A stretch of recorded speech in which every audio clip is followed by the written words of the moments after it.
we are embarking on the panel discussion, the PEN Charter, its history and relevance today. Moderated, it will be by Margie Orford, and the panelists are Peter MacDonald and Rachel Potter. They are here. Ola Larsmo from Swedish PEN, Jennifer Finney Boylan, President of PEN America, and Boris Novak, Vice President of PEN International. Please, Margie, the floor is yours.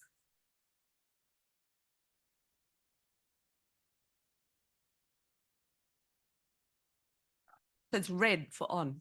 Okay.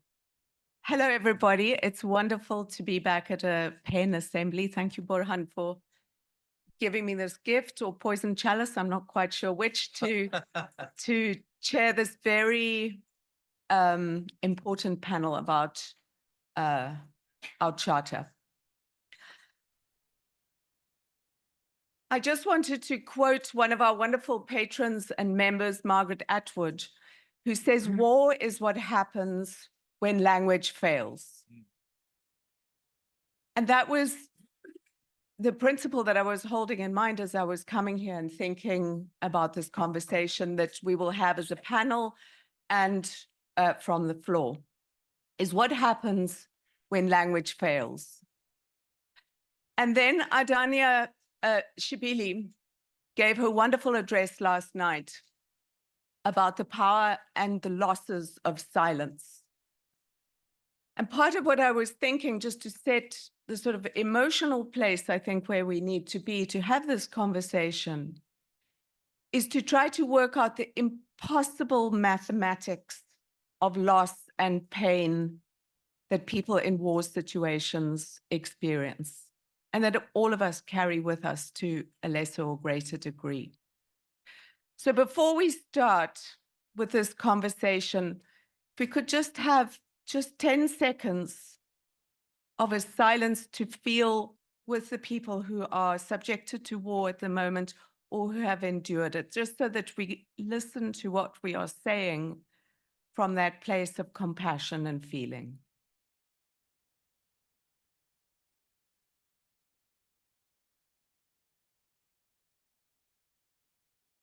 Because I think it's also in silence, we're all writers, that the imagination for peace, which is an active state, can grow.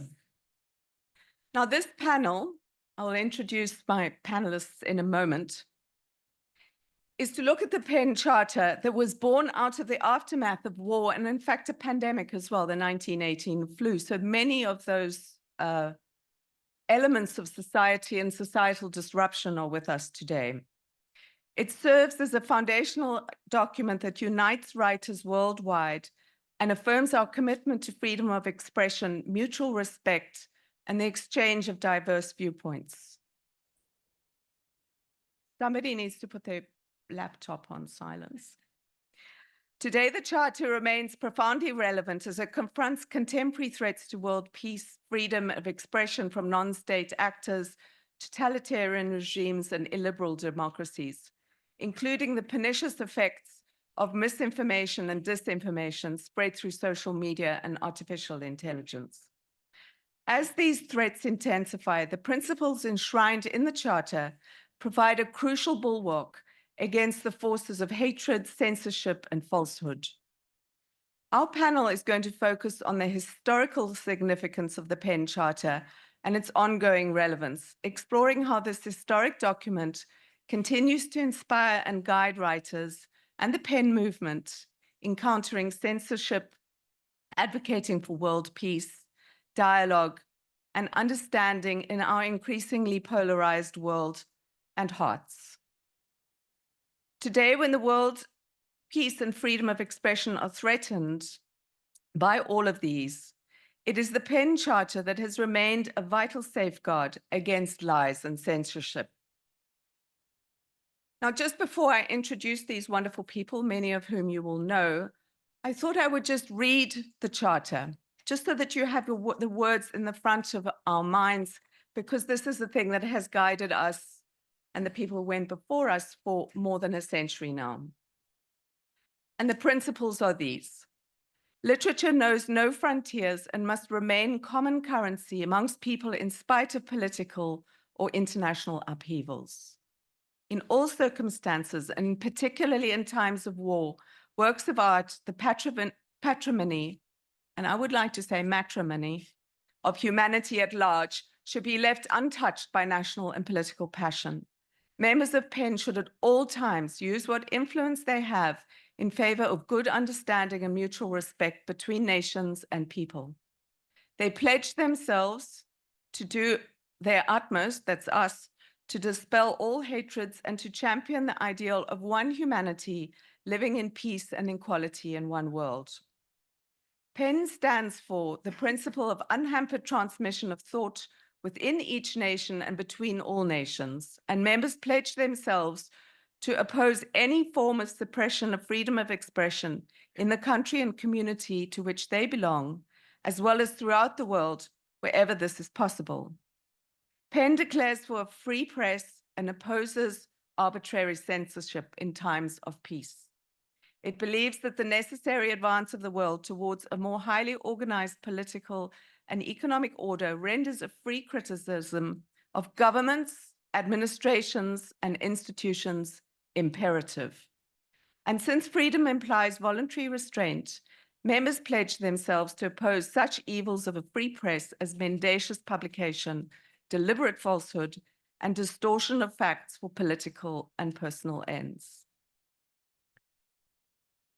It's a wonderful document, so clear, seems so easy.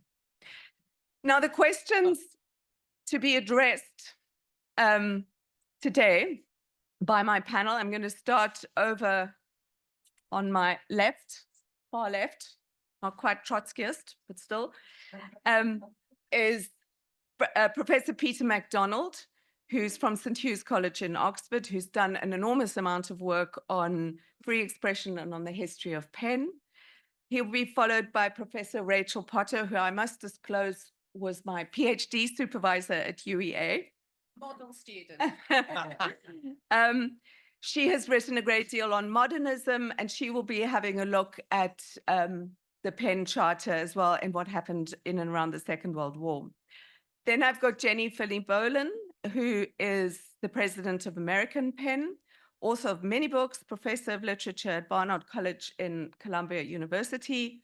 She's going to be talking to us as well. Then Ola Larsmo, board member, prolific Swedish writer of many books whose titles I cannot pronounce. And last but not least, we have Boris Novak, who is a poet, a Slovenian poet, and has been instrumental in the Bled, in the Peace Committee and in the Bled Peace Manifesto, and who worked very extensively, and I'm sure this will be very relevant today, through the siege of Sarajevo. So we look forward to having insights from someone who went through a siege and looked at how to look after writers. The questions I hope we look at are, and I will open up to the floor. We started a little bit late, so just for a bit of order, if you don't mind, we will just go on another 10 minutes into your lunch. The doors are all open, so you've got oxygen. These are the questions the panelists will be looking at, where the PEN Manifesto came from, how writers today can live up to the ideals of the Charter, find the space of looking after other writers and looking at what writers can do. So those questions will be opened up to the floor afterwards. So please note down your questions. And without further ado, I'm going to ask Peter MacDonald, who's promised us some startling new insight into the origins of the PEN Charter. Peter. Thank you, Margie. It's a real pleasure and privilege to be here. This document has become a kind of personal obsession, just from a researching point of view. But the extraordinary thing about researching it is what you find in the archive. The PEN archive, understandably, is one of the most extraordinary and, in my view, as yet insufficiently explored ways of thinking about the long 20th century. So it's been for me an absolutely eye-opening experience going into it. As you've just heard from Margie, this is the version of the Charter that you know today. It's 4 eloquent and increasingly detailed articles. Almost a century ago, in fact, 97 years ago to be exact, it looked a little different. This is the wording as ratified at the annual Congress in Brussels in 1927. Of these 3 founding articles in a document that was at first called just the Statement of Aims, only Article 2 has remained unchanged. Article 1 was revised in 2003 and Article 2 in 2017, and then also further things were added in 1946. There is a complex and compelling story behind each one of these changes, which I don't have time to go into today, but we can certainly come back to in the question. Instead, what I'd like to do is focus on a more fundamental question. Why did the Charter come into existence at all? To answer this, we need to look back 13 years from 1927 to another collective document, the so-called Manifesto of the 93, a public statement addressed to the civilized world, or the Kulturwelt, to use the original German, and dated the 4th of October, 1914, so 2 months into the First World War.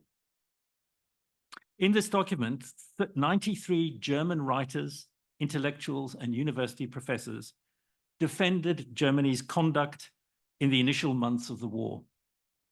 The beginning and the end of the document give you a sense of its flavor. I'll just read the opening and the closing in English. As representatives of German science and art, we hereby protest to the civilized world against the lies and calumnies with which our enemies are endeavoring to stain the honor of Germany in her hard struggle for existence, in a struggle that has been forced on her. And it ends, have faith in us, believe that we shall carry on this war to the end as a civilized nation, to whom the legacy of a Goethe, a Beethoven, and a Kant is just as sacred as its own hearths and homes. So why does this document haunt the Charter? To answer this question, we need to consider 2 lists of names.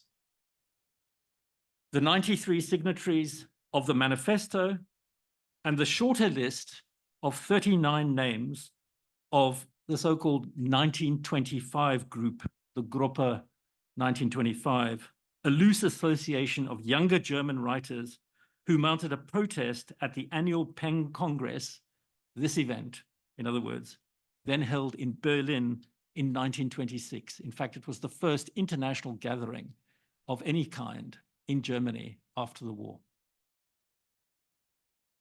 In fact, we can pick out just one name from each of these lists. Ludwig Fulda, the founding president of German PEN, and Bertolt Brecht, one of the leading voices of the younger 1925 group. Why were Brecht and his fellow writers protesting? Importantly, this was not simply an intergenerational dispute or a conflict between the establishment and the insurgent youth, nor was it merely political.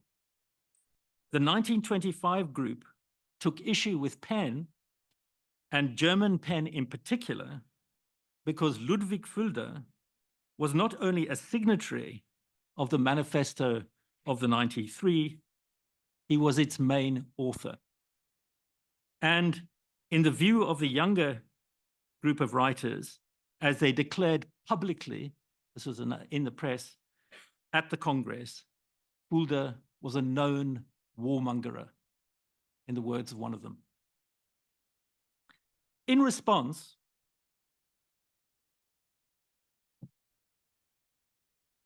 John Galworthy, the first president of English and International PEN, and Catherine Dawson-Scott, the founder, proposed the charter to clarify the aims of the new organization and to insist that PEN represented a different choice for writers, intellectuals, and university professors, a choice not to advocate for war and not to defend state aggression.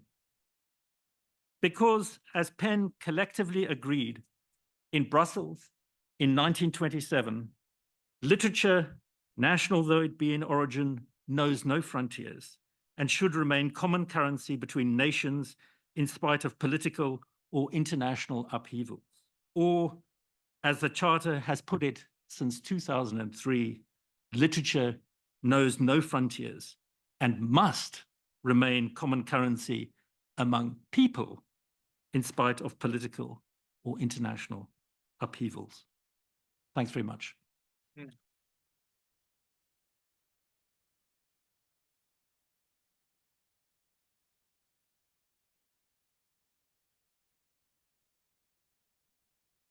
Peter, thank you for that amazing. We can just get, so these are all AI images that I got produced of the revisions, but we can come back to that. That was exciting. Peter, that was the most fascinating insight into the very determined.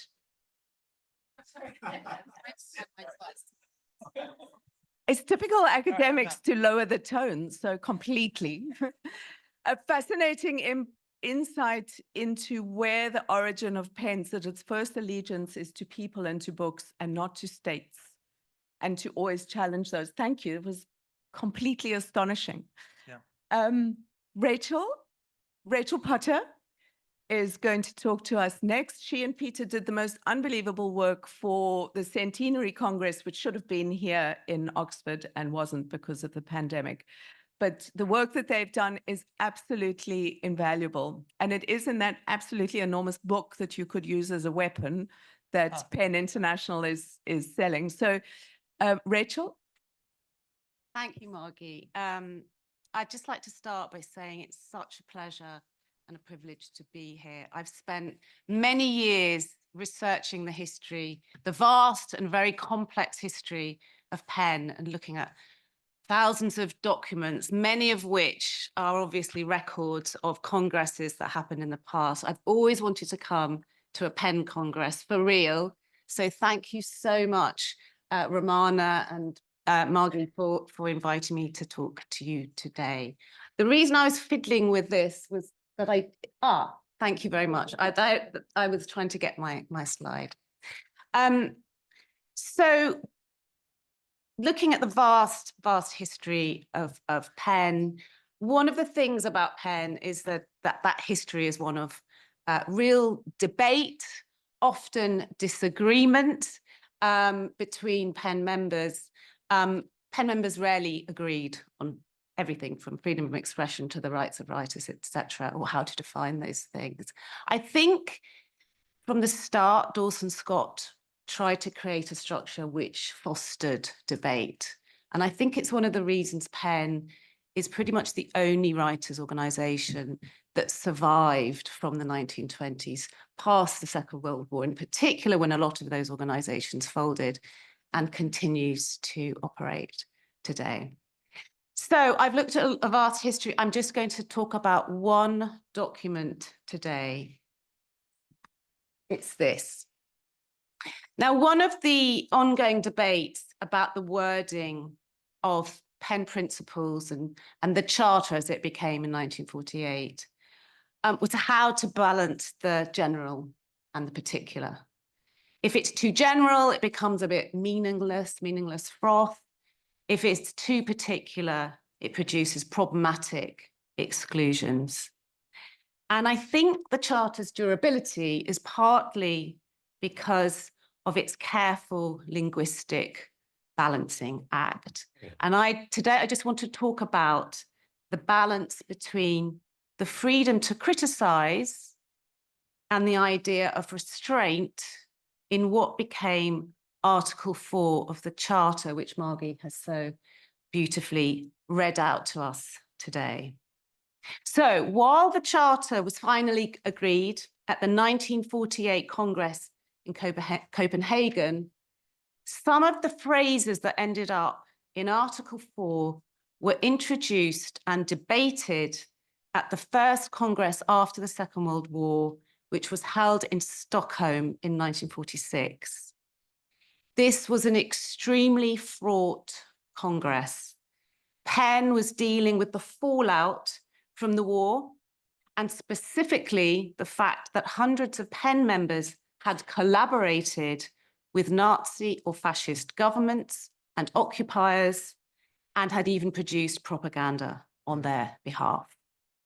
So when delegates met in Stockholm, they were presented with a number of different resolutions and statements, one of which was called this, the American Resolution, which I'm showing you here. This had the support of English PEN and International PEN, and therefore was expected to be passed.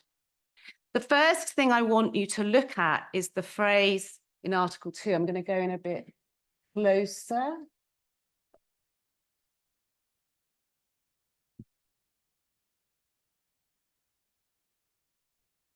And it says, since freedom implies voluntary restraint. Now, the acknowledgement that there should be limits on the freedom to express, and that those limits should be self-regulated, as that implies, was new for PEN. Before the war, they had tended simply to defend the right of writers to freedom of expression. The focus on restraint was a result of the evidence of the dangers of expression without restraint, specifically the devastating effects of Nazi propaganda, race hate speech, and false information, some of which had been produced by PEN members themselves. But the question of how to restrain was not who should restrain and how should restraint happen. This question animates the crossings out, scribbles, and added words that we see on this document. These are historical traces of the intense disagreements about words and their possible implications, and also about who or what should be responsible for controlling them. And in such disagreements, we see a history of views about the writer's relationship to the state. The debate on the US resolution began on the morning of the 4th of June, 1946. A fraught disagreement unfolded about the phrase in part 2 of the resolution, which, as you can see, originally stated that so far as is consistent with public order. You can see it's been crossed out. The Norwegian delegate, and of course Norway had experienced Nazi occupation, the delegate Overland, he objected to the phrase. He argued that if we lose our, and this is a quote, rights to freedom of speech, the right to protest against unjustifiable interference and subjection, we lose all the other human rights, for these can only be defended by free speech. He insisted that these words be scrapped and that the Congress consider inserting some other words that he himself had penned, which, as you can see, have been added in writing on the document. And these read, members of the PEN are pledged to active and public protest against any form of suppression of freedom of expression in the country and community to which they belong. Now, these deletions and additions have quite profound implications. The shift involves ditching the injunction that PEN members respect public order, and as Overland saw this phrase, its possible connection to governmental power, and instead encouraging them to protest against the state's suppression of free expression. The phrase countries or communities importantly distinguishes between different kinds of public sphere, one connected to the nation state and the other not. The phrase, so far as is consistent with public order, was impossible, as another delegate put it. He said, look at what is happening in Catalonia. Franco, when he prohibits speech, considers he does something consistent with public order. The phrase, with its links to the nation state, potentially ceded power to governments such as Franco's to prohibit speech in the name of public order. In the end, the US delegate admitted that they were happy for the sake of arriving at an amicable conclusion to eliminate the phrase. So recent memories of Nazi occupation clearly shaped Overland's protest against the phrase. But we also see the spectre of impending Cold War tensions hanging over the debate. Trusting governments to take responsibility for public order obviously depends very much on what kind of state one lives in. And because PEN had always been an international organization, it had never been able to create principles or rules that presume that the state can be trusted to control who is allowed to speak. But it is also important that the phrase voluntary restraint was introduced and would end up in Article 4 of the 1948 Charter. One of the other issues confronted by PEN members at the 1946 Congress was, as I've said, the fact that fascist collaborators and sympathizers, such as Ezra Pound, Knut Hamsun, and many, many others, defended their fascist and race hate speech on free speech principles. It was important that the Charter strike a careful balancing act between defending the right to free expression without interference by governments and the recognition that free expression does not mean the freedom to say whatever one likes. PEN's statement on voluntary restraint hinges on the idea of intention. Article 4 presumes that we know when we are lying and we can distinguish between truth and falsehood, but it significantly does not cede the power to governments to suppress free speech, but does place responsibility in the hands of the author of expression to be careful with words and mindful of their possible destinations and effects. It is an article whose language was finely tuned for its historical moment, when the world faced the dangerous threats of the politicization of free speech, the problem of autocratic governments, and the harmful effects of unrestrained expression. And I would contend it is possibly also very significant for our current moment. Thank you very much. Indeed. Well done.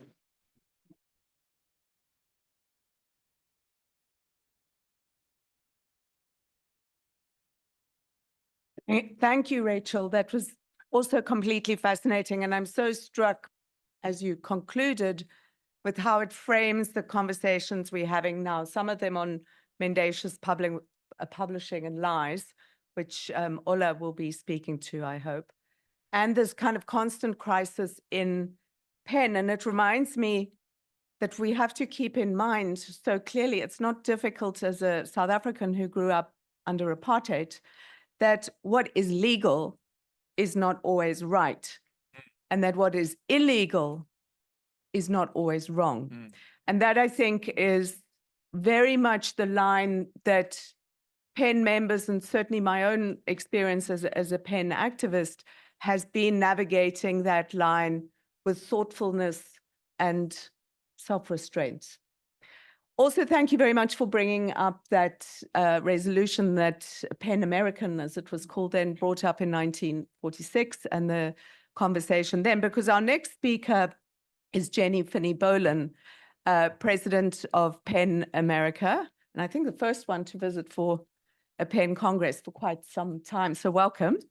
And if you could speak to the Charter and what brought you to PEN and all of the above. Thanks so much. Good morning, everybody, or afternoon, I guess, by now.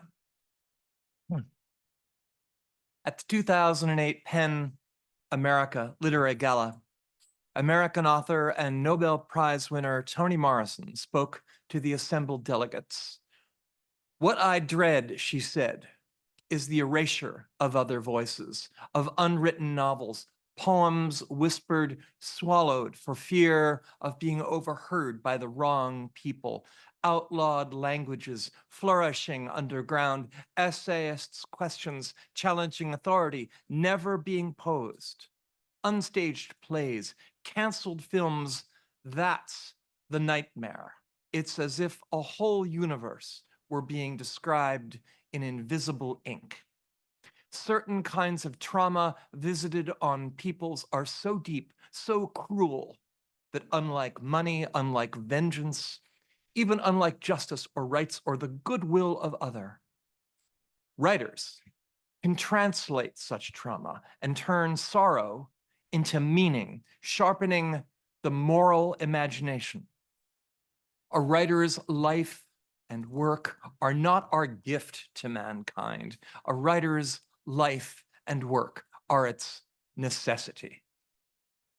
It is moral imagination that enables us to see things through the eyes of people with whom we disagree.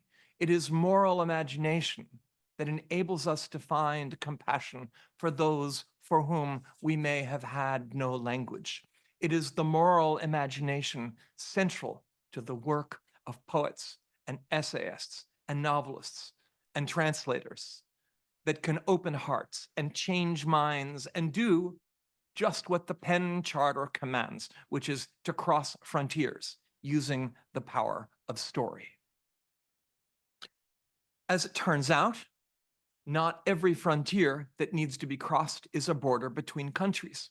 There are other borders between men and women, between the young and the old, between the privileged and the powerless, between those of us who live with disability and those who do not.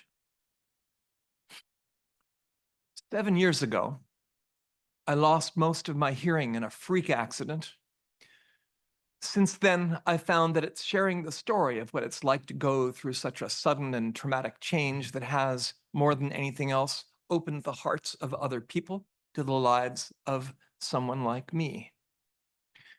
That's not the only kind of difference that I've experienced, of course. As a transgender person, I can assure you nothing has been as effective as storytelling for enabling other people to imagine for once what my life has been like. About 10 years ago, for instance, after a reading in Findlay, Ohio, a young man in a tie came up to me after hearing me speak, and he said these words to me: "Professor Boylan, you really changed my mind. Before I heard you speak, I used to think that transgender people like you should be, you know, exterminated."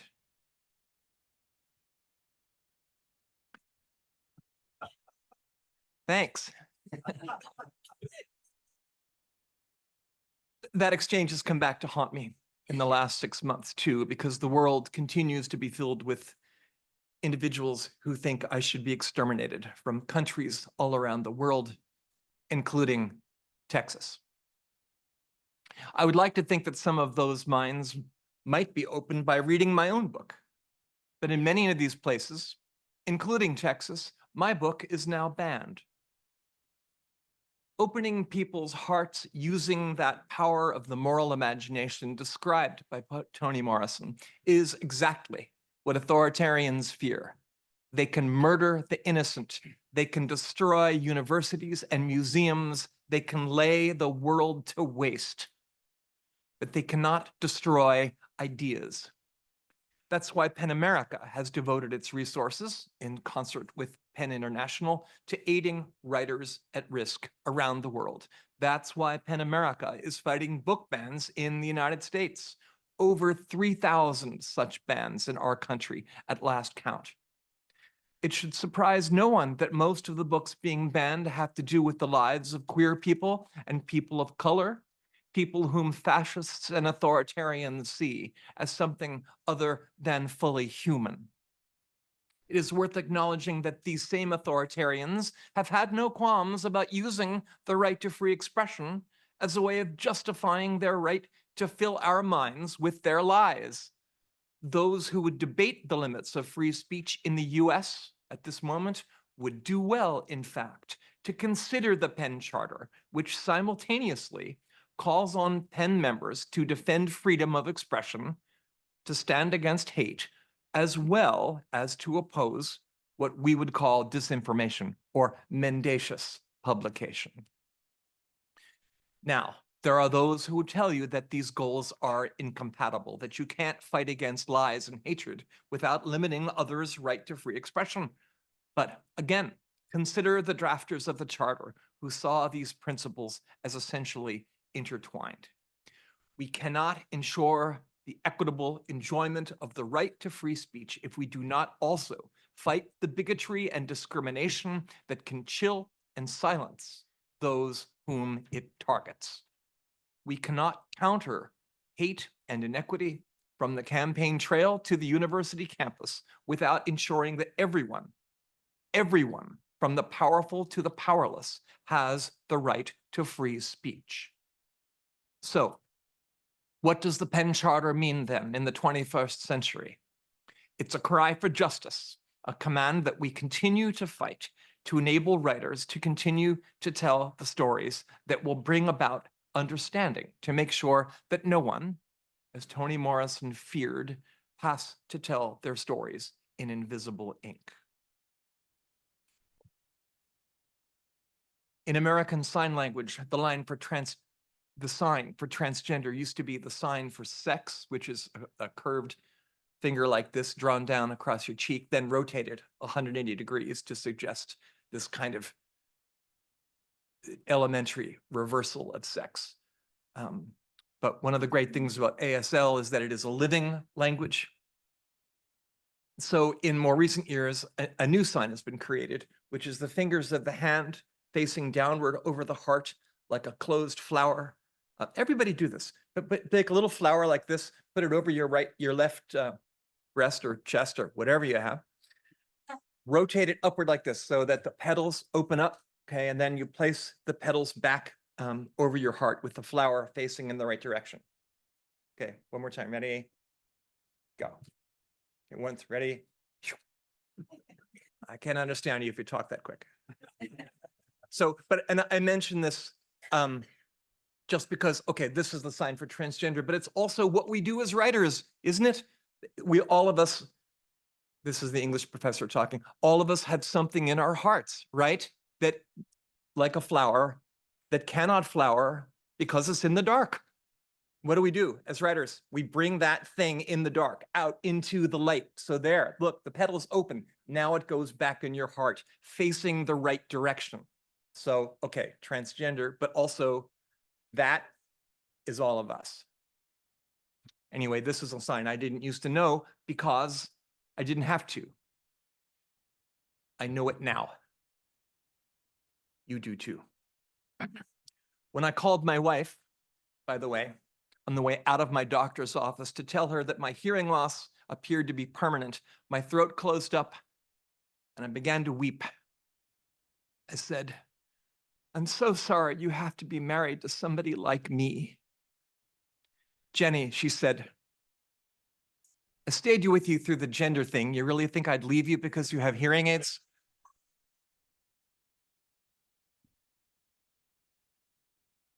It was a beautiful morning in New York City.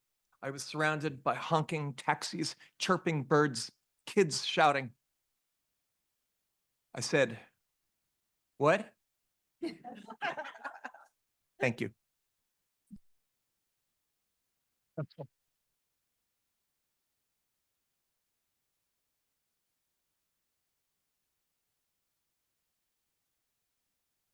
Thank you. Jenny, thank you very much for that. And thank you also for bringing so clearly into focus the crisis in the US around free speech and book burnings, which got Bertolt Brecht and others going about PEN in the 1930s in Germany.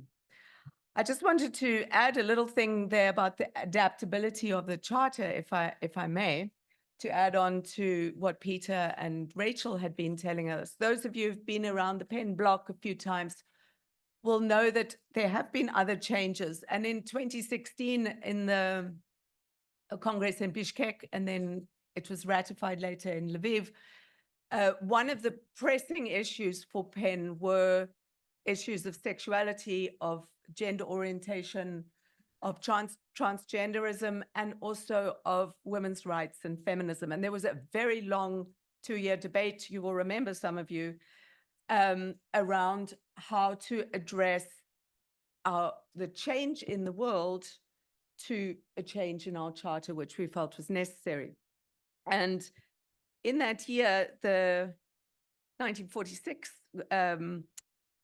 charter was changed to address all this different kind of kinds of equalities, to name them, because often an unnamed equality that's presumed doesn't translate into actual protections of rights. It was changed quite simply that to champion the ideal of one humanity living in peace in one world, we added in there in peace and equality.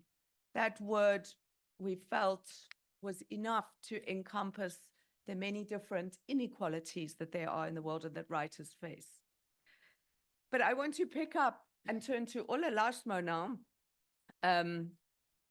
Swedish PEN board member, who will look perhaps at mendacious publishing and the massive crisis that the social media companies of various kinds have brought into bear, not just for PEN and for writers, but generally in society, where we have an illusion of what is a doxa, public space, but what actually highly profit-driven companies, private companies, driving polarization, driving clicks, driving terrible libels and various things about people. So, Ola, if I could ask you to talk a bit about the charter and what, about how to do with free speech in this world that we have now.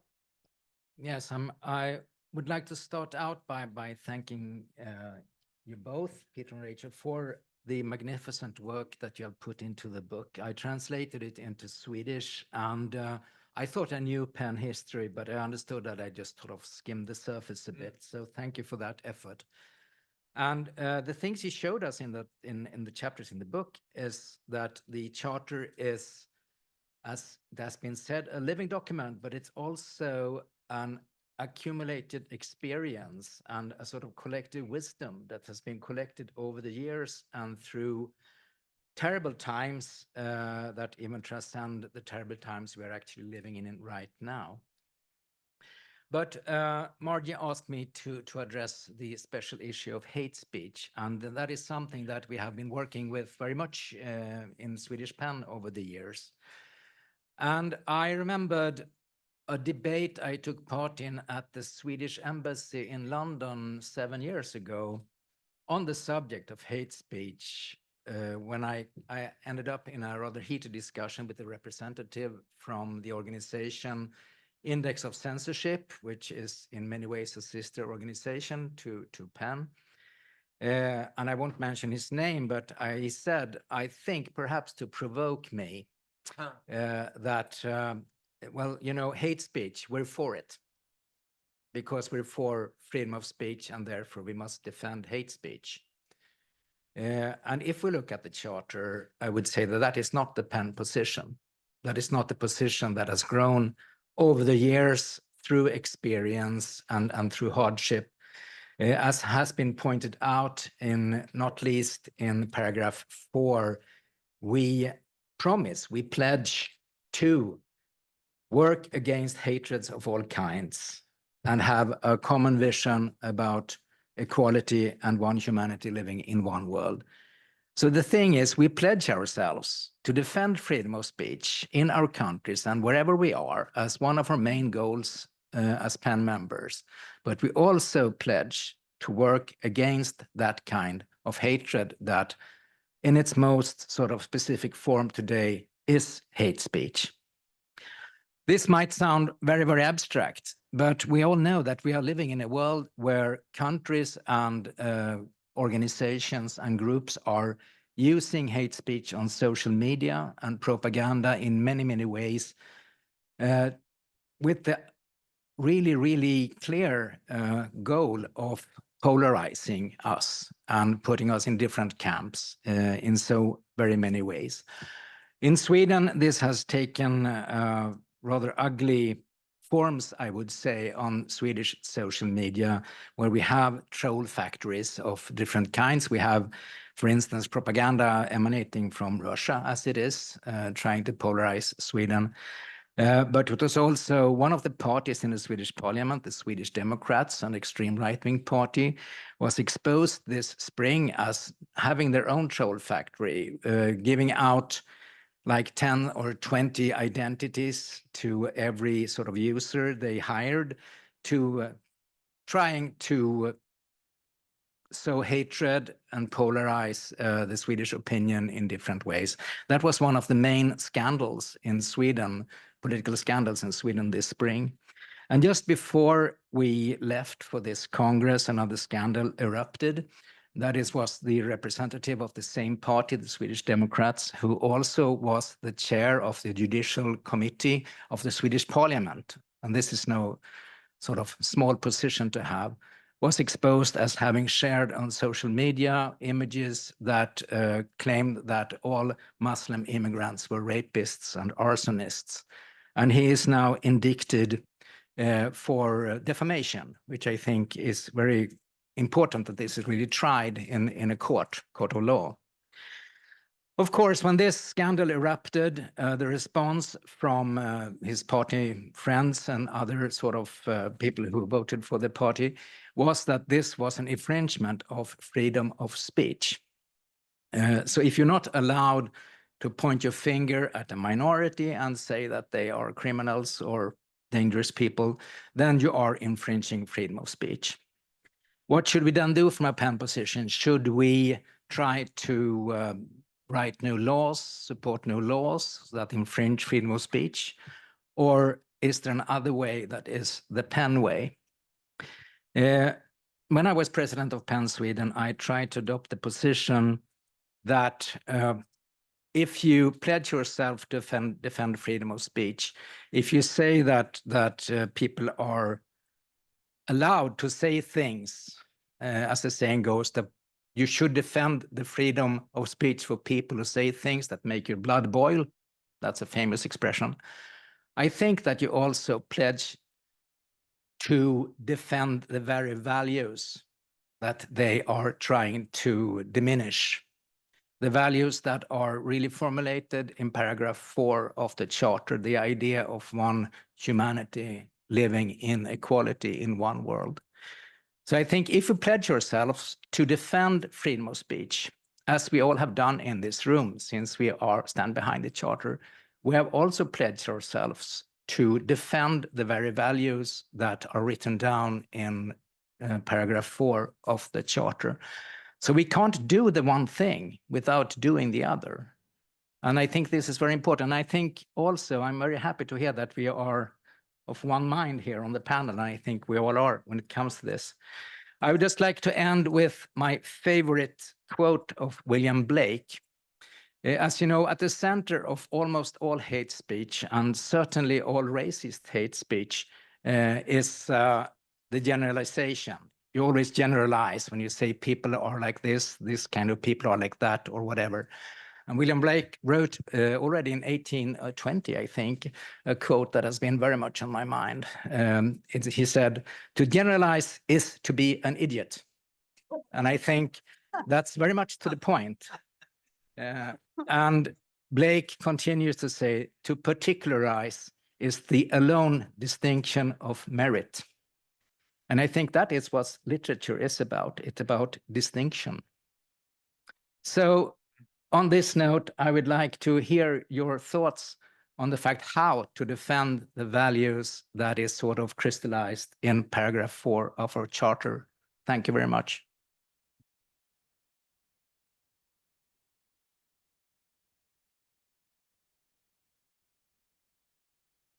Ola, thank you. Thank you so much. And thank you for coming in way under time. You get the prize, the panel prize so far. Boris, you might still win it.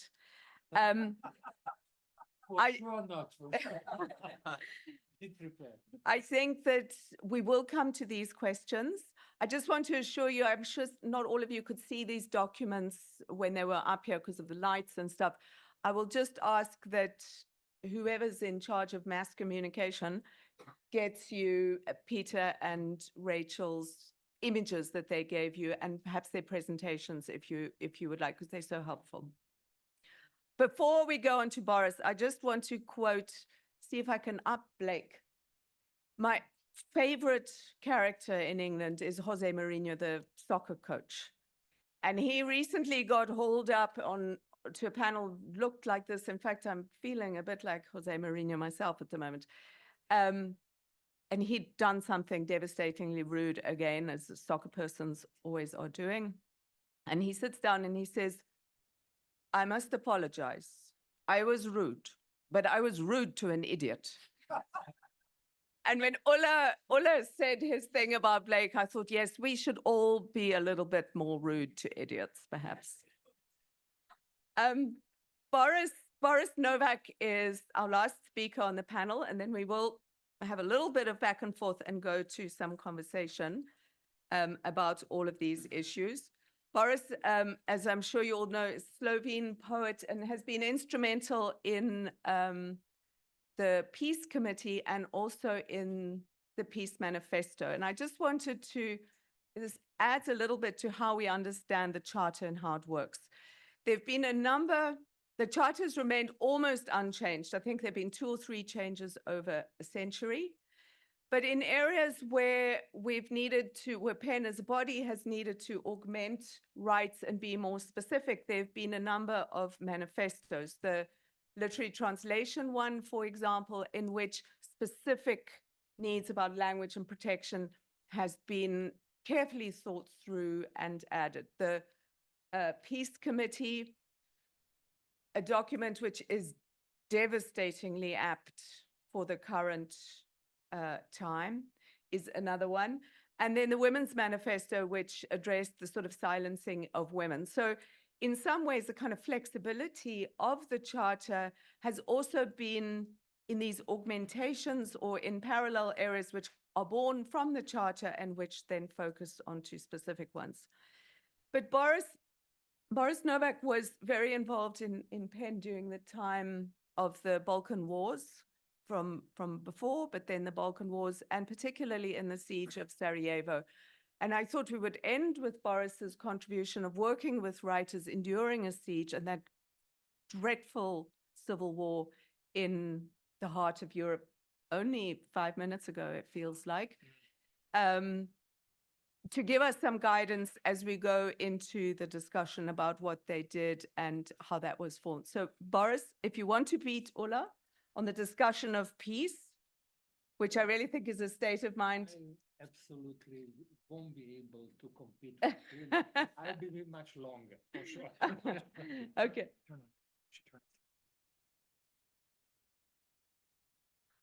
Feel free to interrupt me. I shall. Okay. Okay, fine.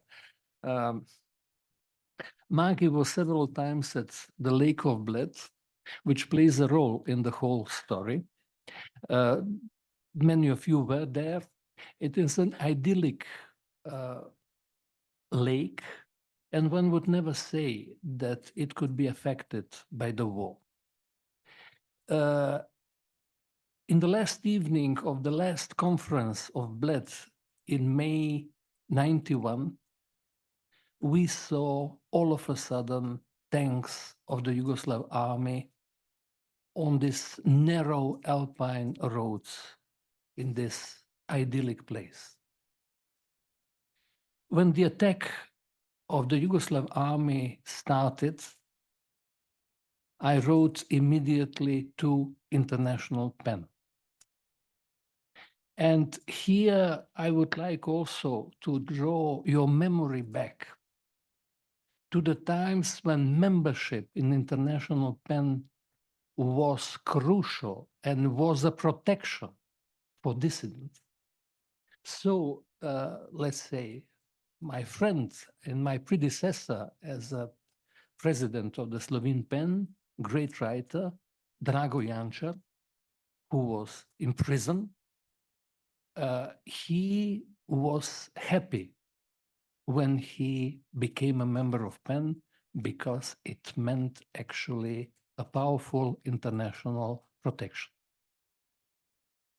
At the beginning of the war, I have sent my family, wife with 2 children, to Bled because I thought that it was the safest place in Slovenia. I stayed in Ljubljana, wrote the messages together with my friends to the international community, to International PEN in London. Then, to refresh your memory, the president of the International PEN was Hungarian writer George Conrad, longtime secretary Alexander Bloch, Jean Blot, and there was great lady Elizabeth Patterson, and Sarah Wyatt, who's here now working for another organization who helped us enormously. And I won't speak about the dancing committee, which we have then established. And after sending this letter to International PEN, I got a telephone call from Bled, from my friends, that a unit of the Yugoslav army came to Bled and took my wife and a daughter of 3 years who were walking by the lake as kind of hostages for hours. And it came out that the commander was insane, in panic, violent, wanted to shoot over the houses of that peaceful alpine place. But the soldiers were human and obviously took care, my wife and the child. So after a few hours, they were released. What I understood then, my horror, was the essence of the war. Nobody is a master of his or her own destiny anymore.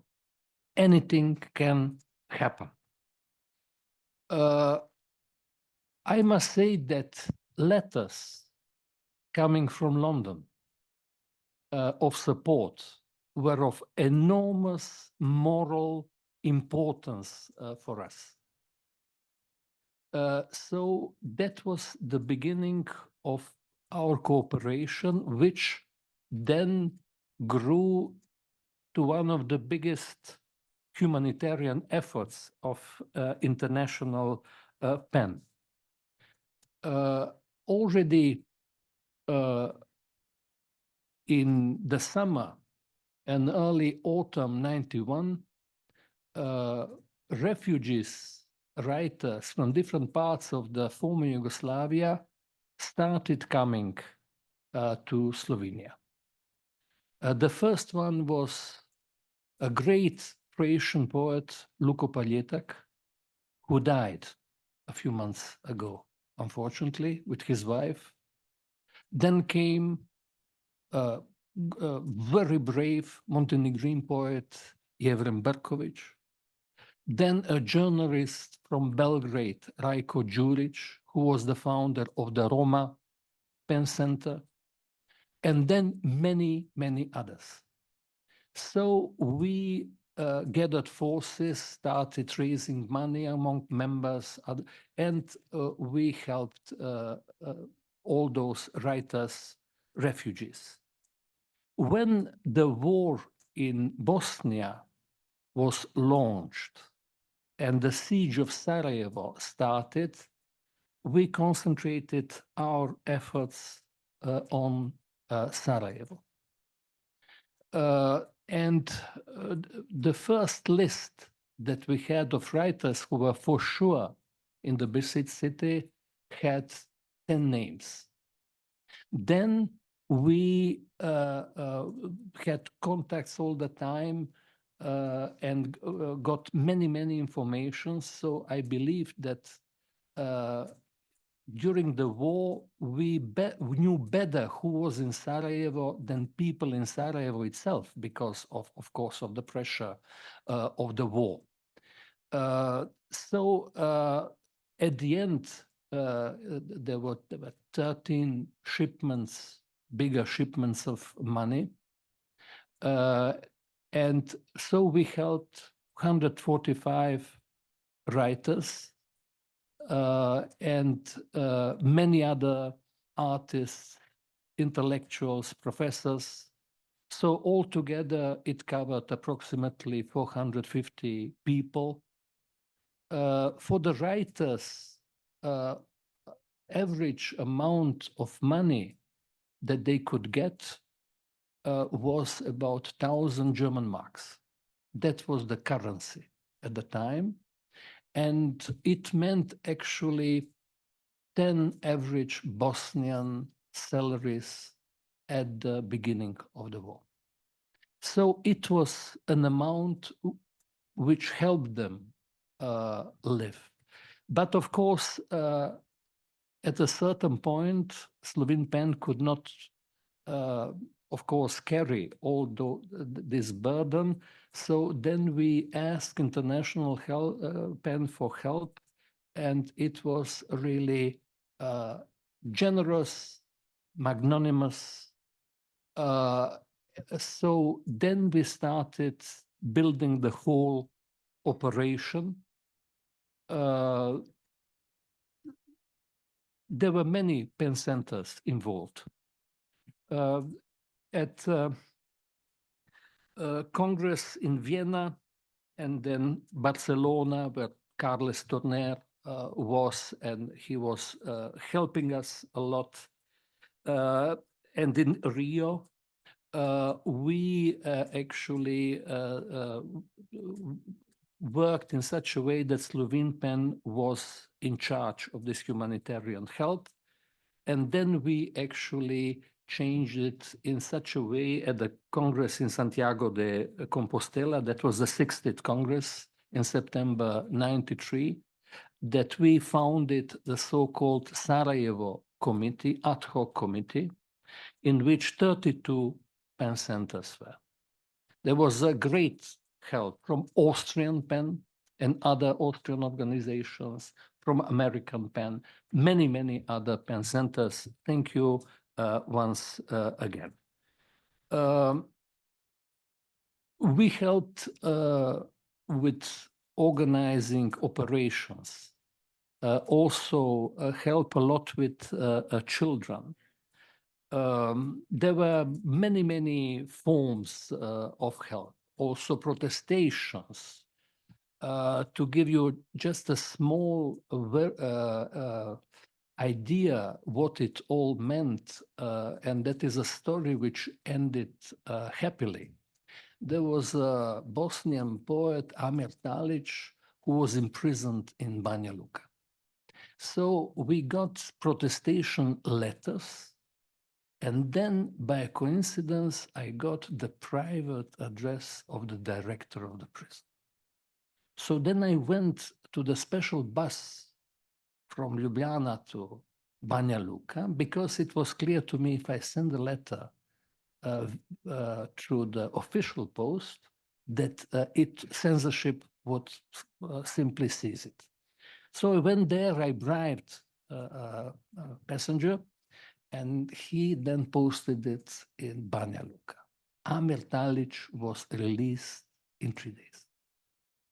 So the director, as soon as he got the information that somebody in the world knows his private address, it became clear to him that he was personally responsible.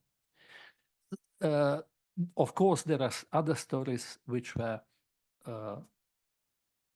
tragic, of course. I would like to point out great courage of Sarajevo writers at the time, and especially the role of dear colleagues Goran Simic and Ferida Durakovic, a poet and a poetess, Goran, a Serb, even at the time a president of the Serbian Cultural Organization in Sarajevo, loyal to the official Bosnian government, and Ferida, otherwise a Muslim. They were the two who distributed our help incredibly correctly and with risking their lives, evidently. At the time, we had a lot of contacts, or I had a lot of contacts with Susan Sontag. Karen Kennelly, the then executive director of American PEN, asked me to send her informations about Sarajevo. So I sent her piles and piles of informations with lists of writers and their biographies, diseases, family situation, everything. When we went to Sarajevo once in November 94, I met at the plane Amela Simic, wife of Goran Simic, who was Susan Sontag's translator. And Amela, who wanted to thank me somehow for the help, gave me a soap which Susan Sontag gave to her. And I first refused it. I said, I don't need it, give it to somebody inside. No, no, no, she insisted. So I took that soap. You will see in 2 minutes how that soap became for me symbolically very important. We came to the airport of Sarajevo with a military airplane line, which was officially called Maybe Airlines, because you never knew when it would fly. And of course, it was also clear that it was easier to come into the besieged Sarajevo than to leave it, of course. I went there with colleagues Drago Jančar, Niko Grafenauer, and my late friend, Bosnian and Slovene poet Josip Osti, whose mother was stayed in Sarajevo. We were then taken with the armed vehicle of Egyptian soldiers of UNPROFOR, those were armed forces of United Nations, and they were supposed to take us directly to Sarajevo. For the reasons not quite known, they have taken us to the Serbian-controlled territory, and first thing I saw through a little window were children running in front of the vehicle, and then an increasing number of people, and at the end, a mass of 150, 200 people, literally with their bodies stopped the vehicle. They were led by a group of young people of 18, 90 years, I don't know. And they had Kalashnikovs. They ordered the soldiers to open the car, which was not necessary because they could not do with these rifles, they could not harm us. But the Egyptian soldiers, unfortunately, got terribly afraid. They opened the doors.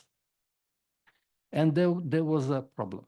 2 weeks before that, in exactly the same way, the car of the vice president of the Bosnian government was stopped and he was dragged out and executed at the spot. So we knew that the situation was serious. Fortunately, we had documents with us. There was a document that we were a delegation of International PEN, and there was a document that we were a delegation of UNESCO. And probably that document saved us. I was afraid for Osti, who was a very sharp critic of his former colleague, Radovan Karadzic, who was a political leader of Bosnian Serbs at the time. And I had with me about 25,000 German marks, but in small banknotes. because of 5, 10, 20 German marks, because the bigger denominations could not be used on the Sarajevo black market. And that was a huge pile of paper, which I had hidden, and it was suffused. I was sweating, of course. Of course, so that was the situation. That document probably saved us. And we went to Sarajevo. I gave the money to Ferida and Goran. And then found out that the Slovene community in Sarajevo had big problems. I gave the rest of the money which we had just in case. And then actually there was a very strange problem to explain today. So, okay. This what I'm going to say is very important because it has to do with Susan Sontag's song.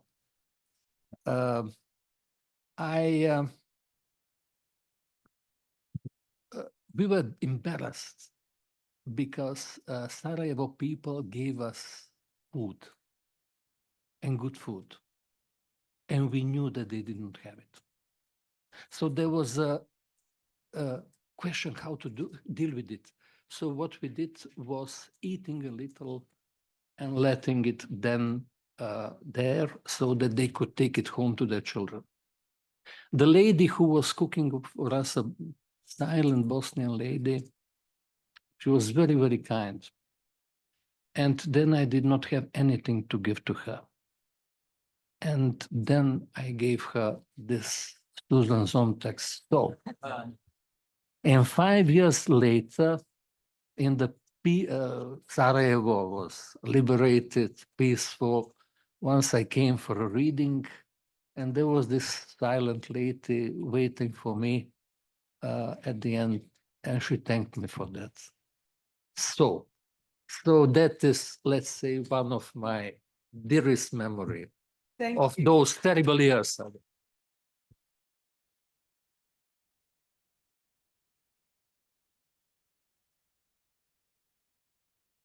Boris, thank you. Thank you so much. Anything that ends with Susan Sontag is going to be good. So Ola wins the shortest time. Boris loses. If you don't mind, because we started a little bit late, are you happy to go on a bit longer so that we can have some questions and open it up to the floor? If you need to do just like a stretch or whatever, just do it. It's a long time to sit and listen. I think I was going to have some more conversation at the panel, but perhaps the panelists can bring something in response to the questions, which I'm sure there are many, because I think the very concrete example of Boris Novak of the situation in the Balkans is actually exactly what we are dealing with as PEN members now. We're dealing with war in Ukraine, the bombardment of Gaza, Myanmar, Sudan. So they're very, very pressing issues, which I think that these very concrete examples are apt and at the moment. I think the questions that Ola has raised about free speech and this shift are very central, but those are going to be ongoing. So I'm going to open up to the floor. Please address any questions through me, the chair. And I ask for questions and comments and consider each other because I'm sure there are plenty of people who have to say things. So keep them brief and there will be a prize for the shortest answer. Any questions? I've got one over there. Let me just see one there and one here. So can we start with you? If you don't mind just saying your name and your PEN center. Can you hear me? Thank you for this extremely interesting panel discussion. I would add a comment to what I have heard. I think that in the whole of course of PEN International, humans are the same and all the conditions are the same. except for two things today that are actually changed. And maybe these are the two things that we need to address. The one is artificial intelligence and creative writing at all its levels, from copyright to the use of artificial intelligence to fraud. And the second is that us humans have actually managed to reach towards ecocide and climate change. And I was very happy to see that in this, in the rooms of the discussions, voices raise this issue. I am Angela Christophidou from PEN Cyprus. Thank you very much. Thank you very much. So issue question of artificial intelligence and copyright, which I think doesn't fall within the remit of this panel, which is specifically on the charter, although Ben Akri brought up very much the issue of ecocide and how to bring that in. So can we just get the next two questions and then the panel can deal with them? I think it was you.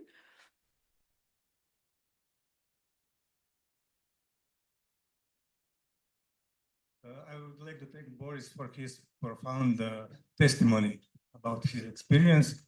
And I would also use the opportunity here in front of this assembly to clarify the so-called Balkan Wars and civil wars, because we spoke that we shouldn't generalize. So-called Balkan Wars was a war for Greater Serbia launched by Milosevic regime, an aggression on Croatia, on Bosnia and Herzegovina. So on the ruins of Yugoslavia. So in a way, we cannot nivellate the aggressor and the defender, the victim and the slaughterer. And there was nothing civil in it. It was a brutal aggression just to cut half of Bosnia and third of Croatia, and to use the opportunity with Yugoslav army that became completely Serbicized in the end of the summer of '91 to launch this aggression. So that's what I wanted to clarify. So Balkan Wars were like 100 years ago. It is something different. So it was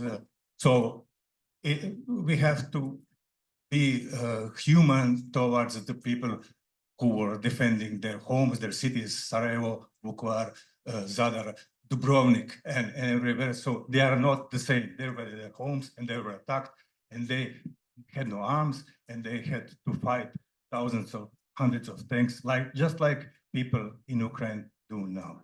So thank you very much for this. Thank you. That was very helpful, and you're absolutely correct. I retract. Dan, the last one, and then we can get some.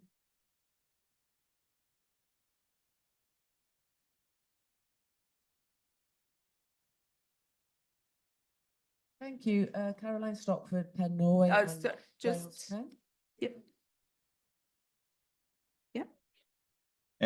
Thank you very much. I'm Dan Gorman from English PEN. Thank you all on the panel for such heartfelt and open testimony and engagement with the PEN Charter and its complexities. I've got a couple of points, and then I do have a question, is the good news. But the couple of points, one around the PEN Charter and its relevance and engagement today. This is something we think through frequently at English PEN, about how to enact the PEN Charter, particularly looking at global catastrophe and global crisis.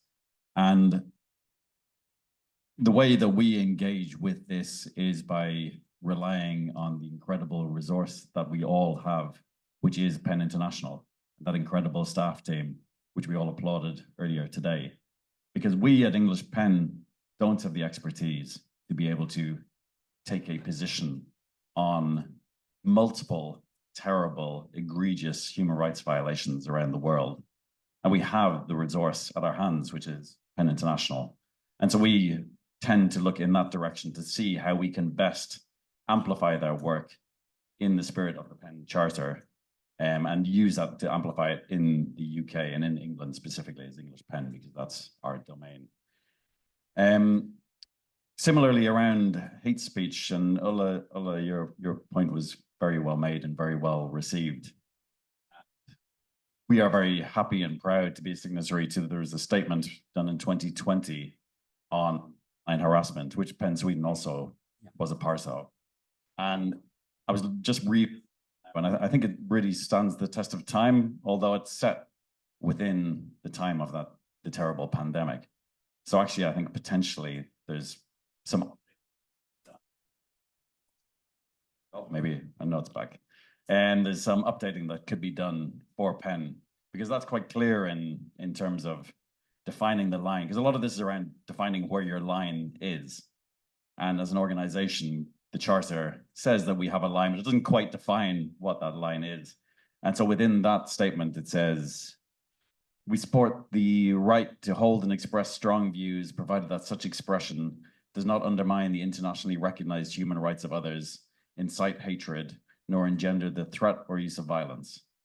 So that's the kind of line that's drawn there, which I think is pretty clear and is a good guiding principle for us to think through. That's a statement rather than being in the charter, but perhaps could be looked at to update.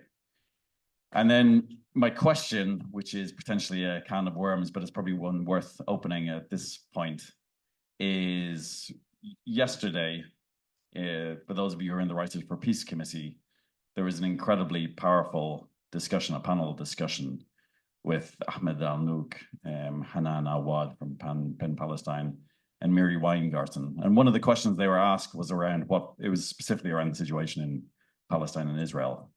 And one of the questions they were asked was around what actions writers can take to support writers in Palestine in this current situation.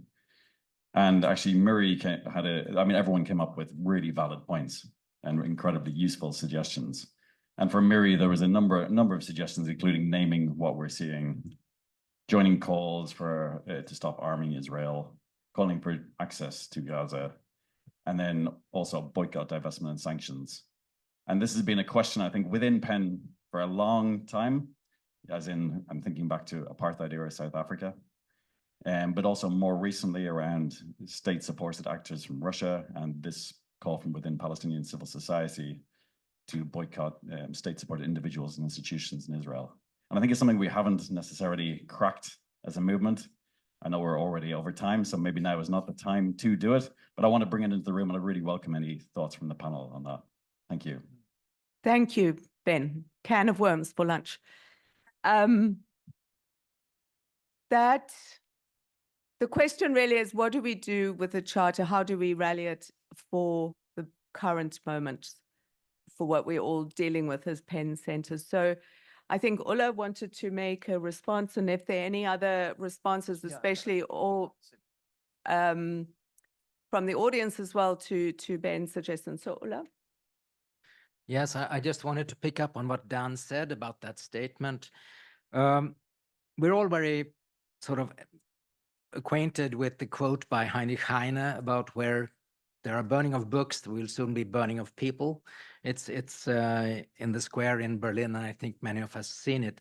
What not many are aware of is that that is from the play Al-Mansur, and it refers actually to the burning of Qurans in Spain in the 15th century, 14th, 15th century.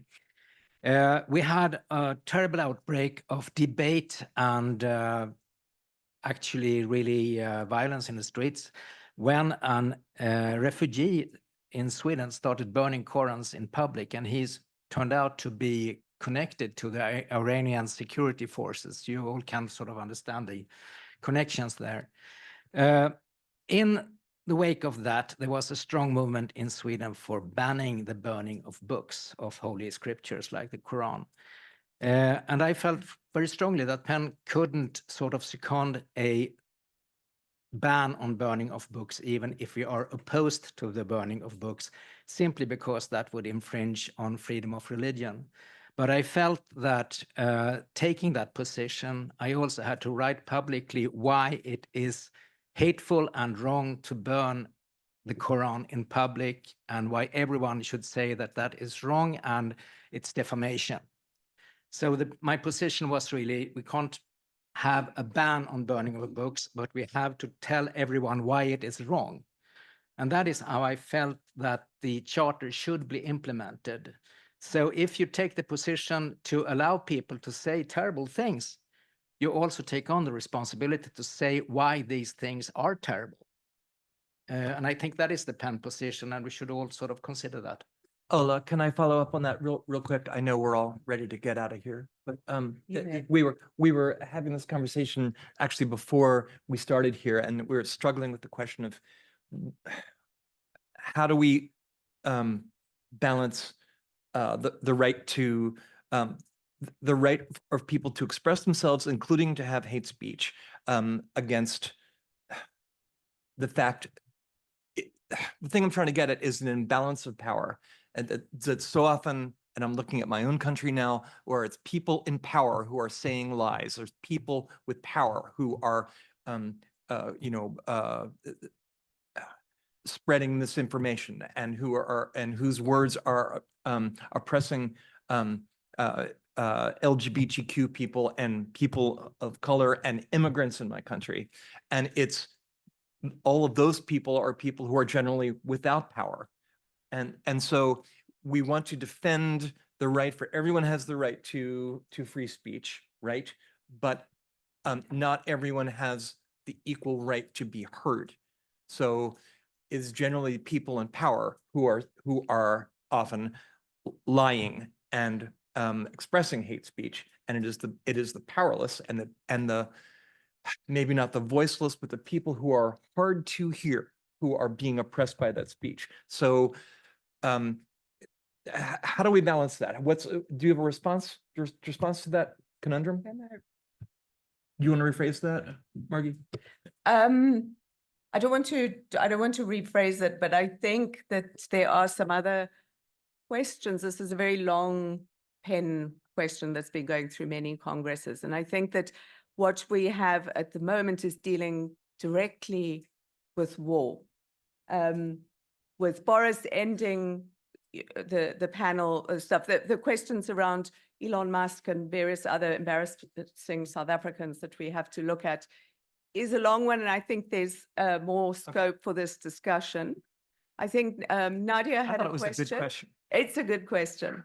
But I want to come back to Dan's question, because some of what's been raised with what Peter and Rachel were bringing up about the history of the panel is the commitment to PEN to a politics of internationalism and to a politics of human rights and freedom. So the free expression is crucial. At the moment, we're dealing with writers, many in our movement, whose lives are severely under threat. So let's, if we can, have some comments on that or responses to that. I think, Nadia, you wanted to, and then I'll come to you. Yep. I just wanted to, request that there was a return to answering the question about what are the strategic interventions that we as a movement are prepared to make on the question of perhaps boycott, divestment, and sanction.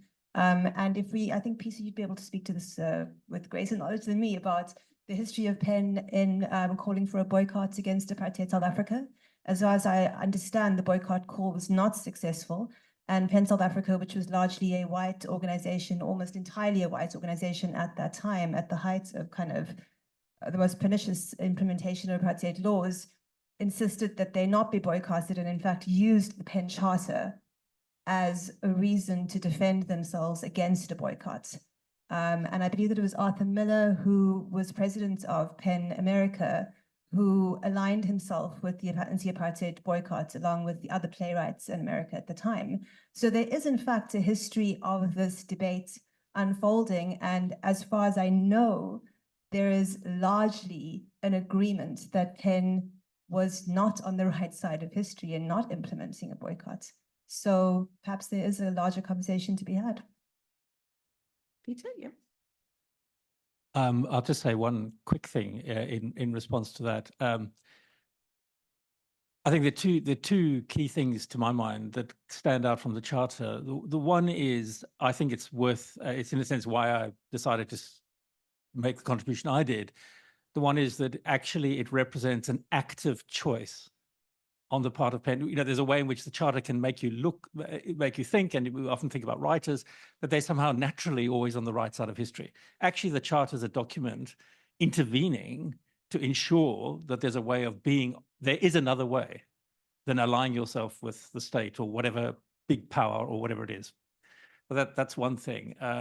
The other thing in terms of the boycott and in South Africa, and again, in terms of the history of PEN, just to add that contribution, is like all documents, as everybody in PEN will know, you're not only writers, you've got readers, and they've been interpreted. There's no guarantee that the document will achieve what it wants to do without interpretation, and it's been interpreted differently. Yes. Rajan from PEN Armenia. Thank you for a very, very interesting and enlightening panel. I mean, I learned a lot today, and I think it was very important to have this panel today. But I would like to maybe raise a question for future congresses. That would be good to have in such panels also people who are more affected by war. I mean, from the regions and countries, actual writers who are really affected by war and who are like the implementation of the charter in their region would be really relevant. So it's really good to have this historical perspective, but I think it is also good to have perspective from these parts who are affected by wars and see what do they think about the charter today and how is it possible to implement the charter in their particular circumstances. So I would encourage maybe for future congresses or even for this one to give space for such voices as well. Otherwise, it's really brilliant, very interesting. It's just, I think it would be really relevant to also consider how the charter is relevant in this context now, whether is it relevant or not, it works or doesn't, and how it is possible to make it more actually functional in the current circumstances in the regions that are in the war. Thank you. Thank you very much. Just to, your point is absolutely taken, just to say there are working groups tomorrow. Yeah. Yeah, and yesterday. So your point is absolutely taken. I'm afraid I'm going to have to bring it to a close there. I just want to make one. Oh, do you mind? Does the assembly mind going on for another 10 minutes or are you finished? Hey, we can't. I'm afraid we can't do that. I'm terribly sorry. I just wanted to make in closing a couple of remarks. The woman from PEN Cyprus about ecocide. What I would suggest, it comes up more and more around the environment. Maybe Ben Ockrey can be at the center of this, form a committee and do a manifesto around climate change. That is the other thing. And just finally, can I have your attention for 1 second to thank our panelists, Peter and Rachel, Jenny, Ola, and Boris. And just to say this conversation, there are another couple of panels and discussions on the charter, and I hope you can take the knowledge and the sort of flexibility that we can see in this movement through into the discussions, particularly through the resolutions, which I think are tomorrow, and the next turn into the Writers in Prison Committee. And just one last word to Burhan and Romana for herding a lot of angry cats into one very, very small room. Thank you all for coming and enjoy your lunch.